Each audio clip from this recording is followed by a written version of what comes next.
ونصلي ونسلم على رسوله الكريم وعلى آله وأصحابه أجمعين أما بعد فأعوذ بالله من الشيطان الرجيم بسم الله الرحمن الرحيم وَلِلَّهِ عَلَى النَّاسِ حِجُّ الْبَيْتِ مَنِ اسْتَطَاعَ إِلَيْهِ سَبِيلًا وَمَنْ كَفَرَ فَإِنَّ اللَّهَ غَنِيٌّ عَنِ الْعَالَمِينَ صدق اللہ مولانا العظیم صدق وبلغنا رسولہ النبی الأمی الأمین الحبیب الکریم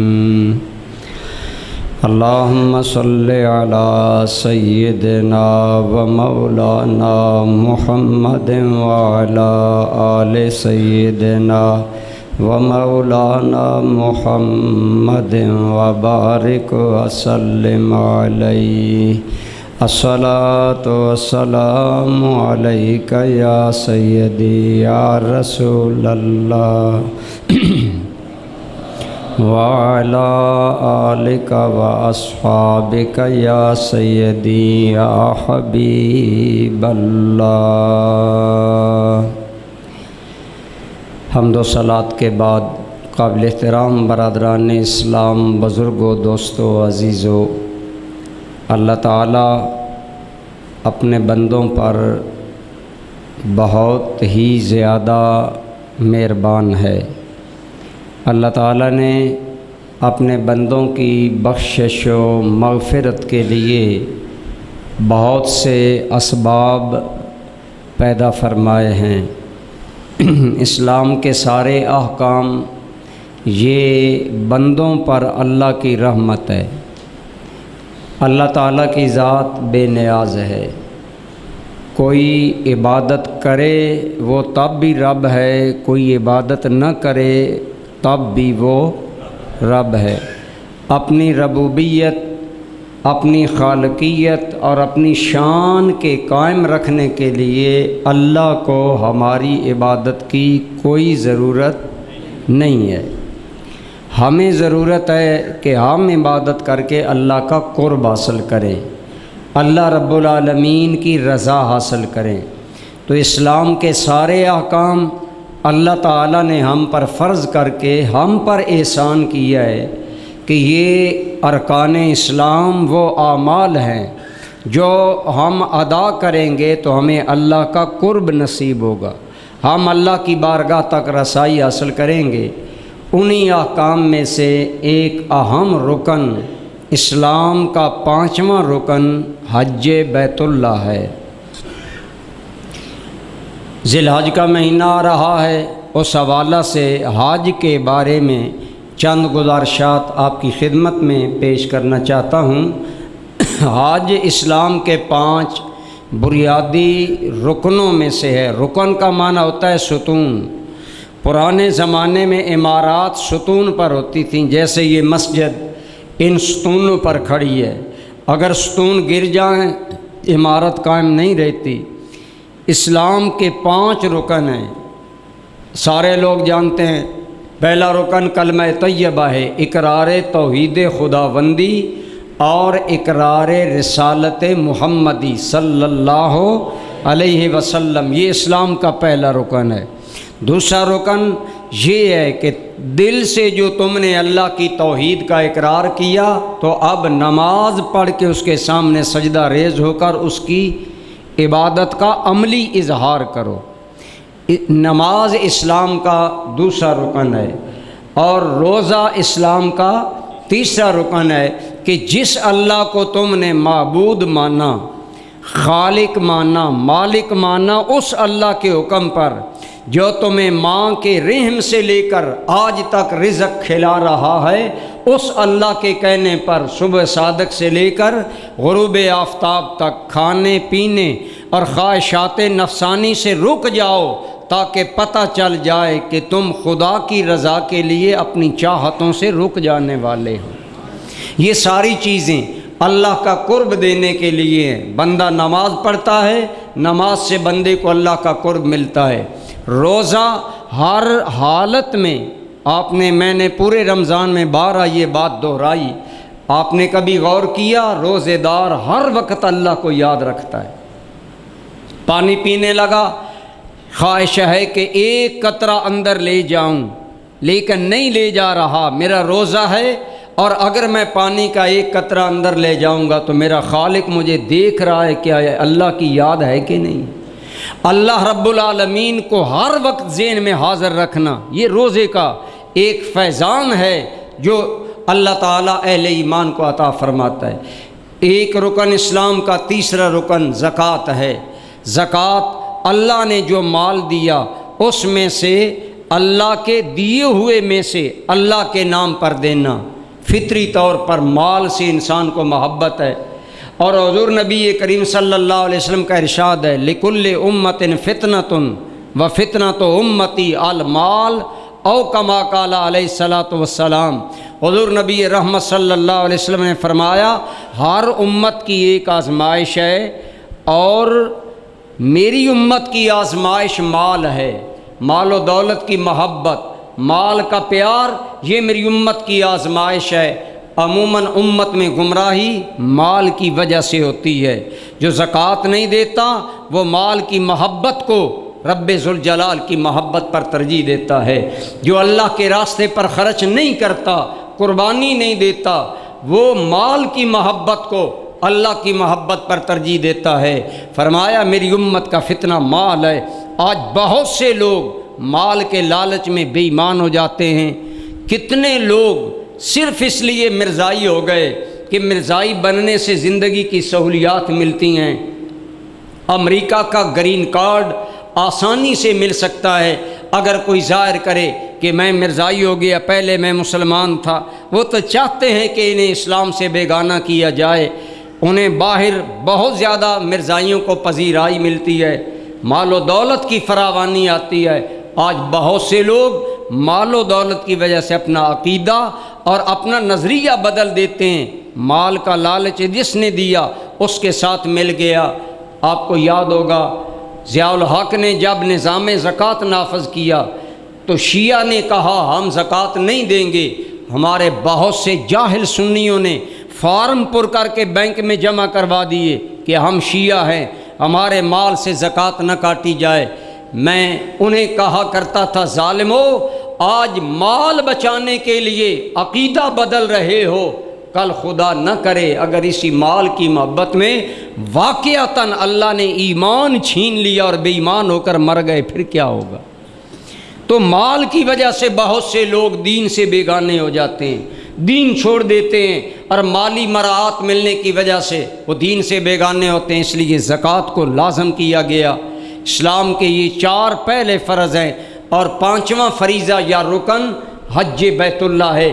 اگر اللہ طاقت دے، اتنا پیسہ ہو کہ آدمی حج کے آنے جانے کے اخراجات ادا کر سکے اور واپس آنے تک گھر والوں کے اخراجات بھی زائد دے کر جائے، کوئی قرض نہ ہو، اور صحت بھی ساتھ دے کہ وہ حج بیت اللہ تک جا سکتا ہو، آ سکتا ہو، وہاں حج کی مشکلات برداشت کر سکتا ہو، ایسے آدمی پر اللہ نے حج کو فرض کیا۔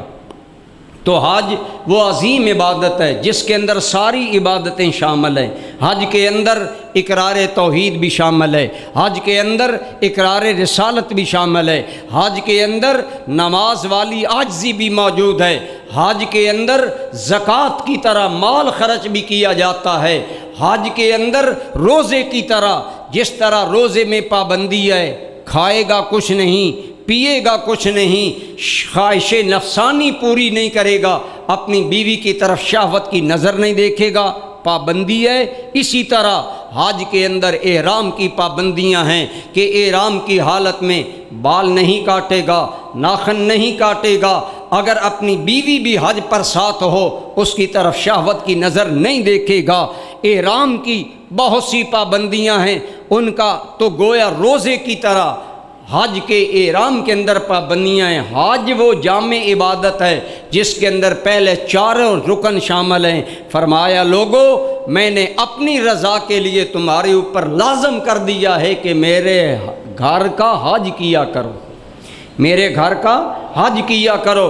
اللہ اگر توفیق دے یہ شرائط پائی جائیں، آدمی پر حج زندگی میں ایک مرتبہ فرض ہے، اگر حج نہیں کرتا وہ گناہ گار ہے۔ اللہ نے بڑی شدت کے ساتھ ان لوگوں کا ذکر کیا جو حج بیت اللہ نہیں کرتے۔ ارشاد ہے، ارشاد باری تعالیٰ فرمایا وَلِلَّهِ عَلَى النَّاسِ حِجُّ الْبَيْتِ،